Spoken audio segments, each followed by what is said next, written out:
מיקי תמיד. באמת אני מאוד מתביישת, אבל לכבודה של דודה רותי.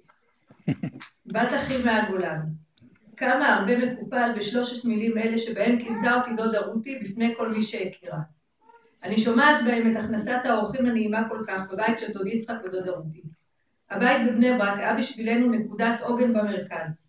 מקום נעים לנוח בו בין הקניות, הביקורים אצל סבתא בבלינסון, בדייטים אל תוך הלילה, וגם סתם שהיה צריך לשבור נסיעה ארוכה לגולן.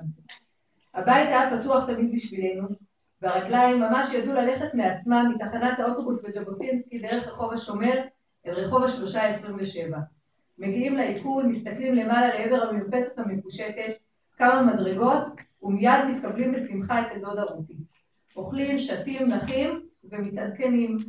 לא פעם דודה רותי הייתה מלווה אותי לקניות ברבי עקיבא, ולכל מי שהכירה בדרך הייתה פונה בשיחה ומציגה אותי. תכיר, זו בת אחי מהגולן.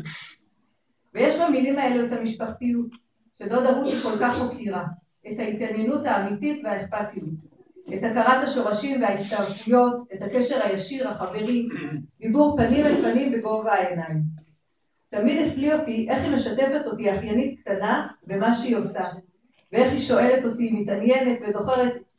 ובשנה האחרונה, כשעמדה לפני ניתוח או טיפול, הייתה תמיד מתקשרת אליי ומבקשת שחגי יתפלל אליה. ביקשה ברכת כהן, והשיחה תמיד התנהלה בנחת ומתוך אופטימיות, בלי שום זכר ללחץ מהמשמעות של הטיפול שאותו היא צריכה לעבור. המשפחה הייתה כל כך חשובה בעיניה, והיא זכרה את כולם, את החתנים והקלות שהצטרפו למשפחה, ואת הילדים של כל אחד. לא במקרה היא זאת שיצרה יחד עם פיני בדרך חיים ארוכים את העץ המשפחתי. היא ידעה להסביר לי איך כל אחד קשור למשפחה הקרובה או המורחבת. דודה רותי תמיד נענתה להזמנות שלי, והייתה שותפה בשמחות שלנו.